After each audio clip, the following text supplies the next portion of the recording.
Hi hello welcome back to our YouTube channel. ನಾನು ನಿಮ್ಮ Chaitra. So ನಾವಿವತ್ತು ಬಂದಿದ್ದೀವಿ ಕುಕ್ಕೆ ಸುಬ್ರಹ್ಮಣ್ಯ ಟೆಂಪಲ್ಗೆ. ನೀವು ಆಗಲೇ ನನ್ನ ಲಾಸ್ಟ್ ವ್ಲಾಗ್ನಲ್ಲಿ ನೋಡಿರ್ತೀರಾ, ಧರ್ಮಸ್ಥಳ ಹಾಗೂ ಸೌದಡ್ಕ ಗಣಪತಿ ವ್ಲಾಗ್ನ ನಾನು ನಿಮಗೆ ಶೇರ್ ಮಾಡ್ಕೊಂಡಿದ್ದೆ. ಇನ್ನೂ ಯಾರೆಲ್ಲ ಅದನ್ನು ನೋಡಿಲ್ಲ ಪ್ಲೀಸ್ ಒಂದು ಸಾರಿ ವಾಚ್ ಮಾಡಿ. ಸೊ ಬನ್ನಿ, ಇವಾಗ ನಾವು ಕುಕ್ಕೆ ಸುಬ್ರಹ್ಮಣ್ಯ ಅದಕ್ಕೆ ಬಂದಿದ್ದೀವಿ. ಅಲ್ಲಿ ಏನೇನೆಲ್ಲ ಮಾಡಿದ್ವಿ ಅನ್ನೋದನ್ನ ನಿಮ್ಮ ಜೊತೆ ಶೇರ್ ಮಾಡ್ಕೋತೀನಿ. ಸುಬ್ರಹ್ಮಣ್ಯಕ್ಕೆ ಬರೋಷ್ಟರಲ್ಲಿ ನಮಗೆ ಆಲ್ಮೋಸ್ಟ್ ಮಧ್ಯಾಹ್ನ ಆಗೋಗಿತ್ತು. ಆಲ್ರೆಡಿ 1:32 ಹತ್ತತ್ರ ಆಗಿತ್ತು. ತುಂಬಾ ಬಿಸಿಲಿತ್ತು ಅಂತಲೇ ಹೇಳ್ಬೋದು. Next level ಬಿಸಿಲಿತ್ತು. ಸೊ ನಾವು ಹೋಗ್ತಿದ್ದ ಹಾಗೇ ಊಟಕ್ಕೆ ಹೊರಟುಬಿಟ್ವಿ. ನಮಗೆ ಇಲ್ಲಿ ರೂಮ್ ಅವಶ್ಯಕತೆ ಏನಿರಲಿಲ್ಲ, ಏಕೆಂದರೆ ನಾವು ಜಸ್ಟ್ ಸೇವೆ ಮಾಡಿಸಿ, ಸಂಜೆ ಸೇವೆ ಮಾಡಿಸಿ ಹೊರಡೋದ್ರಿಂದ ರಿಟರ್ನ್ ಆಗೋದ್ರಿಂದ ನಮಗೆ ರೂಮ್ ಎಲ್ಲ ಏನು ಬೇಕಿರಲಿಲ್ಲ. ಅದಕ್ಕೋಸ್ಕರ ನಾವು ಮಧ್ಯಾಹ್ನ ಆಗಿದ್ದರಿಂದ ನೆಕ್ಸ್ಟ್ ಊಟಕ್ಕೆ ಹೊರಟುಬಿಟ್ವಿ. ಕ್ರೌಡ್ ನೋಡ್ಬೋದು ನೀವು, ಸಖತ್ ಕ್ರೌಡ್ ಇತ್ತು. ಬಟ್ ಅಷ್ಟೇ ಚೆಂದ ಮೂವ್ ಕೂಡ ಆಗ್ತಿತ್ತು. ಏನು ಕ್ರೌಡಲ್ಲಿ ನಿಂತ್ಕೊಂಡು ಹಿಂಸೆ ರೀತಿ ಏನು ಆಗಲಿಲ್ಲ. ಹಾಗೆ ನೀವು ಮಕ್ಕಳನ್ನ ಕೂಡ ಗಮನಿಸ್ಬೋದು, ಎಷ್ಟು ಚೆಂದ ಆಟ ಆಡ್ತಾ ಇದ್ದಾರೆ ಅಂತ.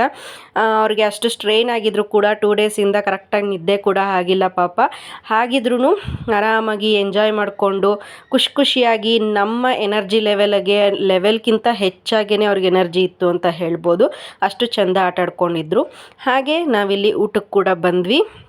ಇವಾಗ ಟೇಬಲ್ ಸಿಸ್ಟಮ್ ಆಗಿದೆ. ನಾನು ಲಾಸ್ಟ್ ಬಂದು ಆಗಲೇ 4 ಇಯರ್ಸ್ ಆಗ್ತಾ ಬಂತು. ಸೊ ಫಸ್ಟ್ ಟೈಮ್ ಸುಬ್ರಹ್ಮಣ್ಯದಲ್ಲಿ ಟೇಬಲ್ ಸಿಸ್ಟಮಿಗೆ ಬಂದಿರೋದು. ಸೊ ಅಲ್ಲಿ ಊಟ ಎಲ್ಲ ಮುಗಿಸಿದ ನಂತರ ನಾವು ನೆಕ್ಸ್ಟ್ ಬಂದಿದ್ದು ಕುಮಾರಧಾರಕ್ಕೆ.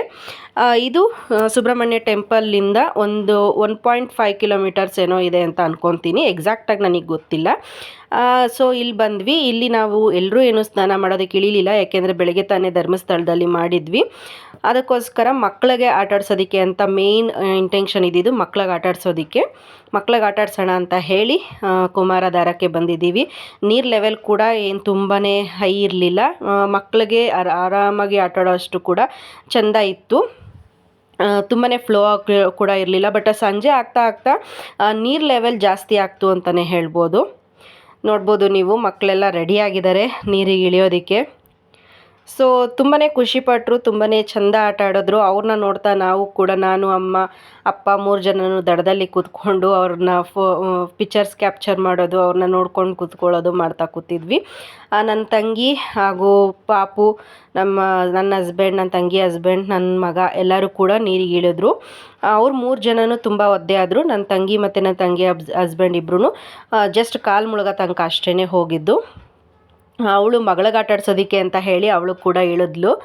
ಸೊ ಮಕ್ಕಳು ಖುಷಿ, ನಮ್ಗೆ ಖುಷಿ ಆಗುತ್ತೆ. ನಾವು ಟ್ರಿಪ್ಗೆ ಹೋಗೋಣ ಅಂತ ಪ್ಲ್ಯಾನ್ ಮಾಡಿದಾಗಿಂದ ಅವ್ರಿಗೆ ಇದ್ದಿದ್ದು ಒಂದೇ, ನೀರ ಹತ್ರ ಆಡೋದಕ್ಕೆ ಕರ್ಕೊಂಡು ಹೋಗ್ತೀರಲ್ವಾ ಅಂತಲೇ ಕೇಳ್ತಾ ಇದ್ದಿದ್ದು ಅವರು.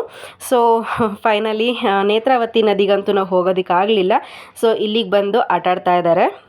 ತುಂಬಾ ಖುಷಿಪಟ್ಟರು. ನೀರಿಂದ ಎದ್ದು ಬರೋದಕ್ಕೆ ಅವರಿಗೆ ಮನಸ್ಸೇ ಇರಲಿಲ್ಲ. ನಾವು ಸಂಜೆ ಸಂಕಲ್ಪ ಪೂಜೆ ಸೇವೆ ಎಲ್ಲ ಇದ್ದಿದ್ದರಿಂದ ನಮಗಿನ್ನೂ ಟೈಮ್ ಇತ್ತು. 2 ಅವರ್ಸ್ ನಮ್ಗೆ ಟೈಮ್ ಇತ್ತು. ಸೊ ಅದಕ್ಕೋಸ್ಕರ ನಾವು ಮಕ್ಕಳಿಗೆ ಸ್ವಲ್ಪ ಆಟ ಆಡಲಿ ಅಂತ ಹೇಳಿ ಇಲ್ಲಿಗೆ ಕರ್ಕೊಂಡು ಬಂದ್ವಿ. ಖುಷಿಯಿಂದ ಆಟ ಆಡಿದ್ರು, ಖುಷಿ ಆಯಿತು ಅವ್ರಿಗೆ. ಸೊ ನಮಗೆ ಅವ್ರನ್ನ ನೋಡಿ ನಮಗೂ ಕೂಡ ತುಂಬಾ ಖುಷಿ ಆಯಿತು. ಹಾಗೆ ನಾವು ಜಸ್ಟ್ ಕೈಕಾಲು ಮುಖ ತೊಳ್ಕೊಂಡು ತಲೆಗೆ ಪ್ರೋಕ್ಷಣೆ ಮಾಡ್ಕೊಂಡ್ವಿ ಅಷ್ಟೇ. ನಾವೇನು ನೀರಿಗೆಲ್ಲ ಇಳಿಲಿಲ್ಲ. ಸೊ ನೋಡ್ಬೋದು, ಮಧ್ಯಾಹ್ನ ಆದ್ರೂ ಎಷ್ಟು ಜನ ಇದ್ದಾರೆ ಅಂತ. ನೀರಿಗೆ ಹೋಗಿ ಸ್ನಾನ ಮಾಡಿಕೊಂಡು ದೇವಸ್ಥಾನ ಸಂಜೆ ಸೇವೆಗೆ ಹೋಗೋರೆಲ್ಲ ಎಷ್ಟು ಜನ ಇದ್ದಾರೆ ಅಂತ. ಇಲ್ಲಿ ಒಂದು ಸ್ಪೆಷಲ್ ಏನಪ್ಪ ಅಂದರೆ, ತುಂಬ ಕ್ರೌಡ್ ಇದ್ದರೂ ಕೂಡ ಆರಾಮ್ಸೆ ಆಗಿ ದೇವ್ರ ದರ್ಶನ ಆಗಿಬಿಡುತ್ತೆ. ಸೊ ತುಂಬ ಕ್ರೌಡ್ ಆಯಿತು ಅನ್ನೋದೇನು ಇರಲ್ಲ ಇಲ್ಲಿ. ಅದೊಂದು ತುಂಬಾ ಖುಷಿ ಅಂತಲೇ ಹೇಳ್ಬೋದು.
ಊರಲ್ಲಿ ಎಲ್ಲ ಆಡಿದ ನಂತರ ಈಗ ಮಕ್ಕಳಿಗೆಲ್ಲ ಡ್ರೆಸ್ ಚೇಂಜ್ ಮಾಡಿ ನಾವು ಮತ್ತೆ ದೇವಸ್ಥಾನದ ಹತ್ರಕ್ಕೆ ಹೋಗಬೇಕಾಗಿತ್ತು.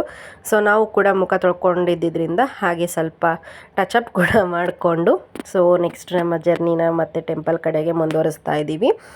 ನೋಡ್ಬೋದು ಮಕ್ಕಳೆಲ್ಲ ಫ್ರೆಶ್ ಅಪ್ ಆಗಿ ಬೇರೆ ಡ್ರೆಸ್ ಹಾಕ್ಕೊಂಡು ರೆಡಿ ಆದರು. ಹೀಗೆ ಬರ್ತಾ ಇಲ್ಲೆಲ್ಲ ತುಂಬಾ ದೇವರ ಮನೆಗೆ ಬೇಕಾಗಿರುವಂಥ ಐಟಮ್ಸ್ ಇರ್ಬೋದು, ಮಕ್ಕಳನ್ನ ಟಾಯ್ಸ್ಗಳಿರ್ಬೋದು, ದೇವ್ರ ಫೋಟೋಗಳಿರ್ಬೋದು, ಎಲ್ಲ ಸ್ಟಾಲ್ ಕೂಡ ಇತ್ತು. ಈಗ ತುಂಬಾ ಕ್ಲೀನಾಗಿ ಆರ್ಗನೈಸ್ ಮಾಡಿದ್ದಾರೆ ಅಂತಲೇ ಹೇಳ್ಬೋದು. ಮೊದಲಾದರೆ ಎಲ್ಲ ರೋಡ್ನಲ್ಲೇ ಇರ್ತಿತ್ತು. ಈಗ ಸ್ಟಾಲ್ಗಳಿಗೇ ಒಂದು ಸೈಡ್ ಅಂತ ಹೇಳಿ ಎಲ್ಲ ಮಾಡಿದ್ದಾರೆ. ತುಂಬಾ ಚೆನ್ನಾಗಿ ಮೇಂಟೈನ್ ಮಾಡಿದ್ದಾರೆ ಈ ಸಾರಿ. ಮತ್ತು ದೇವಸ್ಥಾನದ ಮುಂದ್ಗಡೆನೂ ಅಷ್ಟೇ ತುಂಬಾ ದೊಡ್ಡ ಜಾಗ ಮಾಡಿದ್ದಾರೆ. ಮೊದಲು ತುಂಬ ಪುಟ್ಟ ರೋಡ್ ಕಾಣಿಸ್ತಾ ಇತ್ತು, ಅಲ್ಲೆಲ್ಲ ಸ್ಟಾಲ್ಗಳು ಕೂಡ ಇರ್ತಿತ್ತು ದೇವಸ್ಥಾನದ ಮುಂದೆ ತನಕನೂ. ಬಟ್ ಇವಾಗ ಆ ದೇವಸ್ಥಾನದ ಹತ್ರ ಯಾವುದೇ ರೀತಿ ಸ್ಟಾಲ್ಗಳಿಲ್ಲ. ಇಲ್ಲಿ ಆದಿ ಸುಬ್ರಹ್ಮಣ್ಯಗೆ ಹೋಗೋ ಸೈಡ್ನಲ್ಲಿ ಮಾತ್ರ ಸ್ಟಾಲ್ಗಳನ್ನ ಇಡೋದಕ್ಕೆ ಅವಕಾಶ ಮಾಡಿಕೊಟ್ಟಿದ್ದಾರೆ. ಸೊ ತುಂಬಾ ದೊಡ್ಡದಾಗಿ ಜಾಗ ಕಾಣಿಸುತ್ತೆ ಇವಾಗ ದೇವಸ್ಥಾನದ ಮುಂಭಾಗ ಅಂತಲೇ ಹೇಳ್ಬೋದು. ಸೊ ನಾವಿವಾಗ ಹೋಗ್ತಾ ಇದ್ದೀವಿ ಆದಿ ಸುಬ್ರಹ್ಮಣ್ಯಕ್ಕೆ. ಮೊದಲು ಸುಬ್ರಹ್ಮಣ್ಯಕ್ಕೆ ಬಂದವರು ಇಲ್ಲಿಗೆ ಬರಬೇಕು ಅಂತ ಹೇಳ್ತಾರೆ. ಸೊ ನನಗೆ ಗೊತ್ತಿಲ್ಲ ಅದು ಕರೆಕ್ಟಾ ಇಲ್ವಾ ಅಂತ, ಬಟ್ ನನಗೆ ಗೊತ್ತಿರೋ ಪ್ರಕಾರ ನಾನು ಹೇಳ್ತಾ ಇದ್ದೀನಿ. ಸೊ ಆದಿ ಸುಬ್ರಹ್ಮಣ್ಯಕ್ಕೆ ಬಂದು ಅಲ್ಲಿ ದೇವರ ದರ್ಶನ ಮಾಡಿಕೊಂಡು ಆ ನಂತರ ಸುಬ್ರಹ್ಮಣ್ಯ ಮೇನ್ ಗರ್ಭಗುಡಿ ಸುಬ್ರಹ್ಮಣ್ಯ ಏನಿದೆ ಅಲ್ಲಿಗೆ ಹೋಗಬೇಕು. ಸೊ ನಾವು ಅದೇ ರೀತಿಯಲ್ಲಿ ಆದಿ ಸುಬ್ರಹ್ಮಣ್ಯಕ್ಕೆ ಬಂದಿದ್ದೀವಿ. ಆದಿ ಸುಬ್ರಹ್ಮಣ್ಯ ಎದುರುಗಡೆನೇ ಈ ಒಂದು ನೀರು ಕೂಡ ಹರಿಯುತ್ತೆ. ಇದು ಕೂಡ ಕುಮಾರಧಾರನೇ, ಬಟ್ ಇದು ಹರಿತಿರ್ಲಿಲ್ಲ, ಸ್ಟಾಪ್ ಮಾಡಿಬಿಟ್ಟಿದ್ದಾರೆ. ಬಟ್ ನಿಂತಿದ್ದ ನೀರು ಮಾತ್ರ ಇತ್ತು. ಹಾಗೆ ಅಲ್ಲಿ ಕಲ್ಲುಗಳನ್ನ ಜೋಡಿಸ್ತಾರೆ. ಅದು ನಾವು ಮನೆ ಕಟ್ಟಬೇಕು ಅಂತ ದೇವ್ರ ಹತ್ರ ಅಂದ್ಕೊಂಡು ಆ ರೀತಿ ದಡದ ಮೇಲೆ ಕಲ್ಲುಗಳನ್ನ ಜೋಡಿಸೋದು ಅಂತ ಹೇಳಿದ್ರು. ಅಲ್ಲಿ ನೋಡ್ಬೋದು ನೀವು ತುಂಬ ಜನ ಆ ರೀತಿ ಒಂದು ಕಲ್ ಮೇಲೆ ಕಟ್ಟಿದ್ದಾರೆ. ಸೊ ಮನೆ ಕಟ್ಟಬೇಕು ಅಂತ ಹೇಳ್ಕೊಂಡು ದೇವ್ರ ಹತ್ರ ಸಂಕಲ್ಪ ಮಾಡಿ ಆ ರೀತಿ ಮಾಡ್ತಾರೆ ಅಂತ ಹೇಳ್ತಾ ಇದ್ರು ಅಲ್ಲಿರೋರು. ನಾವ್ಯಾವತ್ತೂ ಮಾಡಿಲ್ಲ, ಗೊತ್ತಿಲ್ಲ ನಮಗೆ. ಇದು ದೇವಸ್ಥಾನದಲ್ಲಿ ನಮಗೆ ದರ್ಶನ ಮಾಡಿಕೊಂಡು ಸ್ವಲ್ಪ ಹೊತ್ತು ಕೂತ್ಕೊಳ್ಳೋಣ ಅಂತ ಹೇಳಿ ಕೂತಿದ್ದೀವಿ. ಅಲ್ಲಿಂದ ಕೂತು ನಾವು ಬಂದ್ವಿ ಇಲ್ಲಿ ಕುಕ್ಕೆ ಸುಬ್ರಹ್ಮಣ್ಯ ಒಳಗಡೆ. ಇಲ್ಲಿ ಬಂದರೆ ನನ್ನ ತಂಗಿಯವರಿಗೆ ಪೂಜೆ ಇತ್ತು, ಬಂಡಿ ಸೇವೆ ಇತ್ತು. ಸೊ ಅದಕ್ಕೋಸ್ಕರ ಫಸ್ಟಿಗೆ ಸಂಕಲ್ಪ ಮಾಡಬೇಕಾಗತ್ತೆ. ಇದು ನಮ್ಮ ಅಮ್ಮ ಅವಳ ಮದುವೆ ಟೈಮ್ನಲ್ಲಿ ಪ್ರಾರ್ಥನೆ ಚೀಟಿ ತಗೊಂಡಾಗ ಬಂದಿದ್ದಂಥ ಸೇವೆ ಇದು, ಬಂಡಿ ಸೇವೆ. ಪ್ರಾರ್ಥನೆ ಚೀಟಿ ತಗೊಳ್ಳೋದು ಅಂದರೆ ಇಲ್ಲಿ ಸೇವಾ ಕೌಂಟರಲ್ಲಿ 100 ರೂಪೀಸ್ ಆಗುತ್ತೆ ಪ್ರಾರ್ಥನೆ ಚೀಟಿಗೆ. ಸೊ ಅದನ್ನು ತಗೊಂಡು ಸಂಜೆ ಮಹಾಮಂಗಳಾರತಿ ಆದ ನಂತರ ಗರ್ಭಗುಡಿ ಪಕ್ಕದಲ್ಲಿ ಒಂದು ಕ್ಯೂ ಬರುತ್ತೆ. ಆ ಕ್ಯೂನಲ್ಲಿ ಹೋದರೆ ದೇವರ ಮುಂದೆ ನಮಗೆ ಏನಾಗಬೇಕು ಅನ್ನೋದನ್ನ ನಾವು ಪ್ರಾರ್ಥನೆ ಸಲ್ಲಿಸಬೇಕು. ಅಲ್ಲಿಯ ಅರ್ಚಕರು ನಮಗೆ ಒಂದಷ್ಟು ಸೇವೆಗಳ ಲಿಸ್ಟ್ ಇದೆ. ಸೊ ಅದರಲ್ಲಿ ನಮಗೆ ಯಾವ ಸೇವೆ ಅಂತ ಹೇಳಿ ಅವರೇ ಜಸ್ಟ್ ಸುಮ್ಮನೆ ಟಿಕ್ ಮಾಡ್ತಾರೆ ಅಷ್ಟೇ. ಇಂಥವ್ರಿಗೆ ಇಂಥದ್ದು ಅಂತ ಏನಿಲ್ಲ ಪರ್ಟಿಕ್ಯುಲರಾಗಿ. ಅವರ ಮನಸ್ಸಿಗೆ ಆ ಟೈಮಲ್ಲಿ ಏನು ಬರುತ್ತೆ ಅದನ್ನು ಟಿಕ್ ಮಾಡಿ ಕೊಡ್ತಾರೆ. ಅದೇ ರೀತಿಯಲ್ಲಿ ನನ್ನ ತಂಗಿಗೂ ಕೂಡ ಅದು ಬಂಡಿ ಸೇವೆ ಬಂದಿತ್ತು ಆ ಟೈಮಲ್ಲಿ ಮಾಡಿಸಿದಾಗ. ಸೊ ಬರೋದಕ್ಕೆ ಆಗಿರಲಿಲ್ಲ, ಕೊರೋನಾ ಇರ್ಬೋದು, ಹಾಗೆ ಅವಳು ಮಗು ಬಾಣಂತನ ಇದೇ ಆಗೋಗಿತ್ತು. ಸೊ ಇವಾಗ ಫ್ರೀಯಾಗಿದ್ದು ಬಂದು ಆ ಸೇವೆ ಸಲ್ಲಿಸೋಣ ಅಂತ ಹೇಳಿ ಬಂದಿದ್ದೀವಿ. ಸೊ ಬಂಡಿ ಸೇವೆ ಕೂಡ ಅದು ಸಂಜೆ 8 ಗಂಟೆ 7:30 8 ಗಂಟೆ ಮೇಲೆ ಸ್ಟಾರ್ಟ್ ಆಗುತ್ತೆ. ಅದಕ್ಕೂ ಮುಂಚೆ ನಾವು ಸಂಕಲ್ಪ ಎಲ್ಲ ಮಾಡಿಸಿ ದೇವರ ದರ್ಶನ ಕೂಡ ಮಾಡಿ ಬಂದು ಕೂತ್ಕೋಬೇಕು. ನೋಡ್ಬೋದು ನೀವು, ನಾವು ಗರ್ಭಗುಡಿಲಿ ದೇವರ ದರ್ಶನ ಕೂಡ ಮಾಡಿ ಬಂದು ಎಲ್ಲ ವೆಯ್ಟ್ ಮಾಡ್ತಾ ಕೂತಿದ್ದೀವಿ. ಇಲ್ಲಿ ಮಹಾಮಂಗಳಾರತಿ ಆದ ನಂತರ ಮತ್ತೆ ಇನ್ಯಾರಾದರೂ ಪ್ರಾರ್ಥನೆ ಇದ್ದರೆ ಅವರು ಕೂಡ ಪ್ರಾರ್ಥನೆ ಚೀಟಿ ತಗೊಂಡು ಅದು ಪ್ರಾರ್ಥನೆ ಎಲ್ಲ ಮಾಡಿದ ನಂತರ ಆಚೆ ಕಡೆ ಆಚೆ ಕಡೆ ಗರ್ಭಗುಡಿಯಿಂದ ಆಚೆ ಬರ್ತೀವಲ್ವ, ಅಲ್ಲಿ ನಮಗೆ ಬಂಡಿ ಸೇವೆ ನಡೆಯುತ್ತೆ. ಇದು ಬಂಡಿ ಸೇವೆ ಬಂದು ಪ್ರತಿ ವರ್ಷ ನವೆಂಬರಿಂದ ಮೇವರೆಗೆ ನಡೆಯುತ್ತೆ. 6 ತಿಂಗಳ ಕಾಲ ಮಾತ್ರ ನಡೆಯುವಂಥದ್ದು ಬಂಡಿ ಸೇವೆ. ಸೊ ಆ ಟೈಮಲ್ಲಿ ಮಾತ್ರ ಮಾಡಿಸ್ಬೇಕಾಗತ್ತೆ. ಸಂಜೆ 8 ಗಂಟೆ 7:30 8 ಗಂಟೆ ಮೇಲೆ ಸ್ಟಾರ್ಟ್ ಆಗುತ್ತೆ. ಸೊ ಅದಕ್ಕೆ ಪ್ರಸಾದ ಕೂಡ ಇರುತ್ತೆ, ಸಪ್ರೇಟ್ ಪ್ರಸಾದ ಎಲ್ಲ ಕೊಡ್ತಾರೆ. ಸೊ ಅದಾದ ನಂತರ ಇಲ್ಲಿ ಬಂಡಿ ಸೇವೆಗೆ ಆನೆ ಕೂಡ ಸಿದ್ಧತೆ ಆಗಿದೆ. ಸೊ ಇಲ್ಲಿ ಆನೆಗೆ ದುಡ್ಡು ಕೊಟ್ಟು ಆಶೀರ್ವಾದ ಕೂಡ ಮಾಡಿಸ್ಕೊತಾರೆ. ಇದು ಎಂಥ ಕಿಲಾಡಿ ಆನೆ ಅಂದರೆ ಒಂದು ಬಾರಿ ಒಂದು ದುಡ್ಡು ತಗೊಂಡು ಒಬ್ರಿಗೆ ಮಾಡಿಬಿಟ್ರೆ ನೆಕ್ಸ್ಟ್ ಅವ್ರ ಮನೆಯವ್ರಿಗೆಲ್ಲ ಇನ್ನೊಂದು ಸಲ ಮಾಡೋದೇ ಇಲ್ಲ. ಅದು ಒಬ್ಬೊಬ್ರಿಗೂ ಒಂದೊಂದು ಸಲ ಅಂತ ದುಡ್ಡು ಕೊಡಬೇಕು. ಹಾಗೆ ಇಲ್ಲಿ ದೀಪೋತ್ಸವ ಕೂಡ ಇತ್ತು. ನಾನೀಗ ಏನು ಹೇಳಿದೆ, ಪ್ರಾರ್ಥನೆ ಚೀಟಿ ತಗೊಂಡಾಗ ಸೇವೆಗಳ ಲಿಸ್ಟ್ ಇರುತ್ತೆ ಅಲ್ವಾ, ಅದರಲ್ಲಿ ಕೆಲವೊಬ್ಬರಿಗೆ ದೀಪೋತ್ಸವ ಕೂಡ ಲಿಸ್ಟಲ್ಲಿ ಟಿಕ್ ಆಗಿರುತ್ತೆ. ಸೊ ಅಂಥವರು ಈ ರೀತಿ ದೀಪೋತ್ಸವ ಕೂಡ, ಅಂದರೆ ದೇವಸ್ಥಾನದ ಸುತ್ತ ಈ ರೀತಿ ದೀಪಗಳನ್ನ ಇಟ್ಟಿರ್ತಾರೆ, ಯಾರು ಬೇಕಾದರೂ ಹೋಗಿ ದೀಪನ ಹಚ್ಬೋದು. ಸೊ ದೀಪೋತ್ಸವ ಕೂಡ ಮಾಡ್ತಾರೆ. ಹಾಗೆ ಆ ಸೇವೆಯಲ್ಲಿ ಬಂದಿರೋರು ಕೂಡ ಮಾಡೋ ಅಂಥದ್ದು. ಇದು ಬಂದು ಅಮ್ಮನವರ ಗುಡಿ. ಸೊ ಇಲ್ಲೂ ಕೂಡ ಸಣ್ಣದಾಗಿ ಒಂದು ಗ್ಲಿಮ್ಸ್ ಅಷ್ಟೇ. ಸೊ ಹಾಗೆ ನಾವು ಬಂಡಿ ಸೇವೆಗೆ ವೆಯ್ಟ್ ಮಾಡ್ತಾ ಕೂತಿರುವಾಗ ದೀಪ ಹಚ್ತಾ ಇದ್ರು. ನನ್ನ ತಂಗಿನೂ ಕೂಡ ಹೋಗಿ ಹಚ್ತಾ ಇದ್ದಾಳೆ. ಇಲ್ಲಿ ನೋಡ್ಬೋದು, ಇವಾಗ ನಡೀತಾ ಇರೋವಂಥದ್ದು ಪಲ್ಲಕ್ಕಿ ಉತ್ಸವ. ಇದು ಕೂಡ ಒಂದು ಸೇವೆನೇ, ನಾವು ಪ್ರಾರ್ಥನೆ ಚೀಟಿಲಿ ಬರುವಂಥ ಒಂದು ಸೇವೆನೇ ಇದೂ ಕೂಡ. ಸೊ ಇದರಲ್ಲಿ ಯಾರ್ಯಾರೆಲ್ಲ ಅವ್ರಿಗೆ ಬಂದಿರುತ್ತೆ ಚೀಟಿ ತಗೊಂಡಾಗ, ಅವರೆಲ್ಲರೂ ಕೂಡ ಇದು 3 ಸುತ್ತು ಪ್ರದಕ್ಷಿಣೆ ಬರುತ್ತೆ. ಆ ಸುತ್ತು ಮುಗಿಯೋವರೆಗೂ ಯಾರ್ಯಾರಿಗೆ ಆ ಸೇವೆ ಇತ್ತು ಅವರೆಲ್ಲ ಅದ್ರ ಹಿಂದ್ಗಡೆನೇ ಹೋಗ್ತಾರೆ. ಸೊ ನಮಗೆ ಇದ್ದಿದ್ದಂಥದ್ದು ಬಂಡಿ ಸೇವೆ. ಸೊ ಅದು ಬರೋವರೆಗೂ ಇವರು ಇಲ್ಲಿ ದೀಪ ಎಲ್ಲ ಹಚ್ತಾ ಇದ್ರು. ಸೊ ಇವಾಗ ಬಂಡಿ ಸೇವೆ ಕೂಡ ಸ್ಟಾರ್ಟ್ ಆಗುತ್ತೆ. ಬಂಡಿ ಸೇವೆ ಅಂದರೆ ಅಲ್ಲೊಂದು ಪುಟ್ಟದಾಗಿ ತೇರು ರೂಪದಲ್ಲಿ ಇದೆ, ಅಲ್ಲಿ ದೇವರನ್ನ ವಿಗ್ರಹನ ಇಟ್ಕೊಂಡು ಅದು ಕೂಡ 3 ಪ್ರದಕ್ಷಿಣೆ ಬರ್ತಾರೆ ದೇವಸ್ಥಾನದ ಸುತ್ತ. ಬಂಡಿ ಸೇವೆ ಮಾಡುವಂಥ ಭಕ್ತಾದಿಗಳು ಅದ್ರ ಹಿಂದ್ಗಡೆ ಅದನ್ನು ತಳ್ತಾ ಹೋಗಬೇಕಾಗತ್ತೆ. ಮುಂದ್ಗಡೆ ಆನೆ ಹೋಗ್ತಾ ಇರುತ್ತೆ, ಹಿಂದ್ಗಡೆ ರಥ ಬರ್ತಾ ಇರುತ್ತೆ. ಸೊ ಅದನ್ನು ತಳ್ತಾ ಭಕ್ತಾದಿಗಳು ಹೋಗ್ತಾರೆ. ಸೊ ಇದೆಲ್ಲ ಸೇವೆಗಳು ನಮ್ಮ ನಂಬಿಕೆ ಮತ್ತು ನಮ್ಮ ಆಚಾರ ವಿಚಾರ ಹಾಗೂ ನಮ್ಮ ಸಂಸ್ಕೃತಿನ ತೋರಿಸುತ್ತೆ ಅಂತಲೇ ಹೇಳ್ಬೋದು. ನಾವು ಎಲ್ಲೇ ಇರಲಿ, ಹೇಗೆ ಇರಲಿ, ನಮ್ಮ ಸಂಸ್ಕೃತಿ ನಮ್ಮ ಸಂಪ್ರದಾಯನ ಬಿಡಬಾರ್ದು. ಸೊ ಅದೇ ರೀತಿಯಲ್ಲಿ ನಾವು ಕೂಡ ಪಾಲಿಸ್ತಾ ಬಂದಿದ್ದೀವಿ. ನಮ್ಮ ಮಕ್ಳಿಗೂ ಕೂಡ ಈಗಲಿಂದ ತೋರಿಸ್ತಾ ಇರೋದ್ರಿಂದ ಅವರು ಅದನ್ನು ಮುಂದುವರಿಸ್ಕೊಂಡು ಹೋಗ್ತಾರೆ ಅಂತ ನಂಬಿರ್ತೀವಿ. ಸೊ ಇವಾಗ ನನ್ನ ತಂಗಿ ಕೂಡ ಅದನ್ನು ಸೇವೆ ಸಲ್ಲಿಸೋದಕ್ಕೆ ಹೋಗ್ತಾ ಇದ್ದಾರೆ. ನೀವು ಹಾಗೆ ನೋಡಿ, ದೇವರ ದರ್ಶನಕ್ಕೆ ನೀವು ಕೂಡ ಭಾಗವಹಿಸಿ.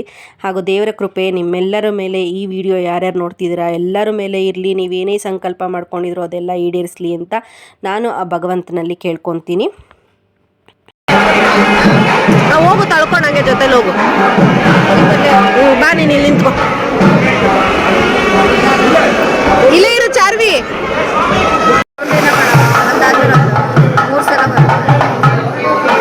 ಈಗ ಬೇರೆ ಇನ್ನೇನೋ ಅನ್ಸುತ್ತೆ.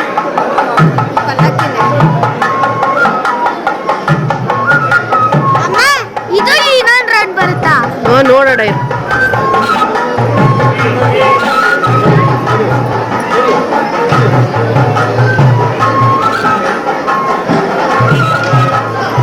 ನಮ್ಮಪ್ಪ ಮುಂದಕ್ಕೆ ಬಂದ್ಬಿಟ್ಟೈತೆ. ಚೀಟಿ ಕೊಟ್ಟು ಅವ್ರು ಎಲ್ಲಿಗೋಯ್ತಾರ, ಅವ್ರ ಪ್ರದಕ್ಷಿಣೆಗೆ ಹೋಯ್ತವ್ರು ಇರು. ಈ ರೀತಿ ಸೇವೆ ಸಲ್ಲಿಸ್ತಾ ನಾವು ದೇವರ ಕೃಪೆಗೆ ಪಾತ್ರರಾಗ್ತೀವಿ ಅಂತಲೇ ಹೇಳ್ಬೋದು. ಹಾಗೆ ಇಲ್ಲಿ ಸುಬ್ರಹ್ಮಣ್ಯದ ವಿಶೇಷತೆ ಏನಪ್ಪ ಅಂತ ಅಂದರೆ, ನಮಗೆ ಯಾವುದೇ ರೀತಿ ನಾಗದೋಷ ಇರ್ಬೋದು, ಏನೇ ಒಂದು ಅಂದರೆ ನಾಗ ಇದರಿಂದ ಯಾವುದೇ ರೀತಿ ತೊಂದರೆಗೆ ಒಳಗಾಗಿ ಅದರದ್ದು ದೋಷಗಳು ನಮ್ಮ ಹಿರೀಕರಿಂದ ನಮಗೆ ಬಂದಿದ್ದರೂ ಕೂಡ ಅದರದ್ದು ಎಲ್ಲ ಇದನ್ನು ಕೂಡ ಇಲ್ಲಿ ನಿವಾರಿಸ್ತಾರೆ ಅಂತಲೇ ಹೇಳ್ಬೋದು. ನಾಗ ಪ್ರತಿಷ್ಠಾಪನೆ ಮಾಡ್ತಾರೆ, ಆಶ್ಲೇಷ ಬಲಿ ಪೂಜೆ ಕೂಡ ಮಾಡ್ತಾರೆ. ಪ್ರತಿದಿನ ಬೆಳಗ್ಗೆನೇ ಆಶ್ಲೇಷ ಬಲಿ ಪೂಜೆ ಕೂಡ ಇರುತ್ತೆ. ಸೊ ಈ ರೀತಿ ಎಲ್ಲ ರೀತಿಯ ಪೂಜೆಗಳು ಕೂಡ ಇಲ್ಲಿ ಮಾಡ್ತಾರೆ ಅಂತಲೇ ಹೇಳ್ಬೋದು. ಸರ್ಪ ಸಂಸ್ಕಾರ ಇರ್ಬೋದು, ನಾಗ ಪ್ರತಿಷ್ಠಾಪನೆ ಇರ್ಬೋದು, ಈ ರೀತಿ ಸೇವೆಗಳು, ಹಾಗೆ ತುಲಾಭಾರ, ಪ್ರತಿಯೊಂದು ಕೂಡ ಇಲ್ಲಿ ಮಾಡ್ತಾರೆ. ಬಟ್ ನಮ್ಮ ನಂಬಿಕೆ ಅಷ್ಟೇ. ನಾವು ಇಲ್ಲೇ ಬಂದು ಮಾಡಬೇಕು, ಇಲ್ಲೇ ಬಂದು ನಾವು ಅರ್ಕೆ ಮಾಡ್ಕೋಬೇಕು ಅಂತ ಏನಿಲ್ಲ.